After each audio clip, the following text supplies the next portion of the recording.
Team, मैं विजेंद्र भारतीय आज 6 दिसंबर की पूर्व संध्या पर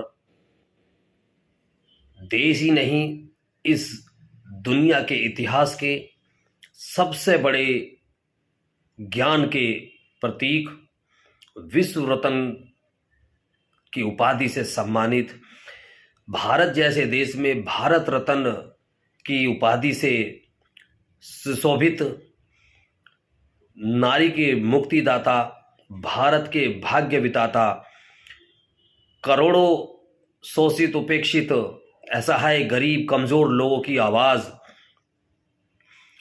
बाबा साहब डॉक्टर अंबेडकर साहब के परिनिर्वाण दिवस पर उनके चरणों में कोटि कोटि नमन करता हूं, वंदन करता हूं और तमाम देश के अपने भीम सैनिकों के तरफ से भी मैं उन्हें सत सत नमन करता हूं। बाबा साहब डॉक्टर अंबेडकर वो हस्ती रहे हैं, उन्हें अगर इस देश के अंदर सूर्य के नाम से भी अगर कहा जाए तो वो गलत नहीं होगा, क्योंकि जिस प्रकार से सूरज पूरे दुनिया को रोशनी देने का काम करता है, ठीक उसी प्रकार इस देश के करोड़ों अंधकार में जी रहे लोगों को अगर उजाले में लाने का काम किया है तो वो बाबा साहब डॉक्टर अंबेडकर ने किया था। इस देश के अंदर नारी की दुर्दशा पूरी दुनिया के अंदर विख्यात रही है। सबको पता है कि इस देश के अंदर नारी को कभी सम्मान नहीं मिला। बाबा साहब डॉक्टर अंबेडकर ने नारी को पूर्णतः सम्मान देते हुए उनको बराबर का भागीदार बनाया और पुरुषों के साथ कंधा से कंधा मिलाकर चलने का उन्होंने गौरव दिया। ऐसे थे बाबा साहब डॉक्टर अंबेडकर। आज 6 दिसंबर उनके महापरिनिर्वाण दिवस पर मैं पुनः फिर उनके चरणों में कोटि कोटि नमन, शत शत नमन करता हूं, पुष्प अर्पित करता हूं।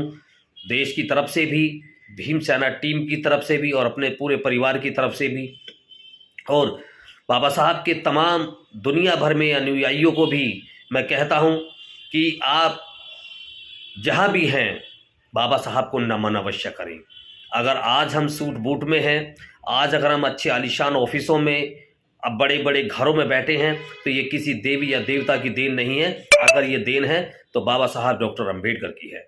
उन्होंने ही हमें ये अधिकार दिया है, उन्होंने ही हमें शिक्षा का रास्ता दिया, उन्होंने ही हमें देश के अंदर संगठित रहते हुए अपने अधिकारों के लिए लड़ने के लिए कहा। बाबा साहब को आदर्श मानते हुए देश के अंदर तमाम उनके नाम से बन रहे और चल रहे सामाजिक संगठनों के तमाम पदाधिकारियों को, उन कार्यकर्ताओं को भी मैं एक अपनी तरफ से यहाँ से एक संदेश देता हूँ कि जहाँ भी आप अपना कार्य कर रहे हैं उन लोगों की आवाज़ ज़रूर बने जिन लोगों की आवाज़ बाबा साहब डॉक्टर अंबेडकर बना करते थे। कमज़ोर के साथ खड़े हों, कमज़ोर के साथ मददगार बने, क्योंकि वो ही हमारे लिए एक अच्छा और सच्चा मिशन होगा।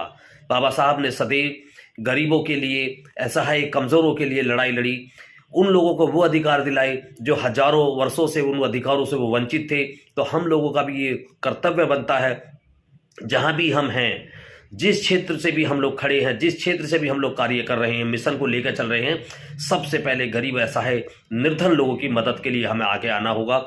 जो उनके अधिकार है उनके अधिकारों के लिए लड़ना होगा। राजनीतिक स्तर पर विरोधाभास हो सकते हैं, लेकिन मैं समाज के तमाम अंबेडकर राइट लोगों से कहता हूं, आप किसी भी राजनीतिक पार्टी में हो, मुझे उससे कोई मतलब नहीं है, लेकिन बाबा साहब के मिशन को लेकर के चलते रहें। बाबा साहब का मिशन वही है। उन्होंने सदैव कहा कि मैं मूर्तियों में नहीं हूं, मैं चित्रों में नहीं हूं, मैं किताबों में हूं। बस अगर आप लोगों ने गरीब असहाय लोगों की अगर मदद कर दी तो समझिए आप मेरा मिशन पूरा कर रहे हैं।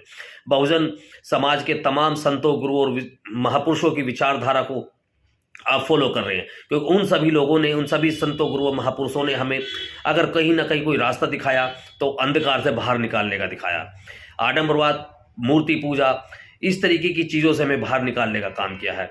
आप आस्था रखिए, अपने माता पिता के साथ रखिए, अपने बच्चों के साथ रखिए, लोगों के साथ रखिए, लेकिन उस आस्था का ढकोसला ना बनाइए, वो आस्था नहीं हो सकती। तो पुनः बाबा साहब के चरणों में नमन करते हुए मैं विजेंद्र भारतीय, आपका भाई, गाजियाबाद से। जय भीम, जय भारत, जय संविधान।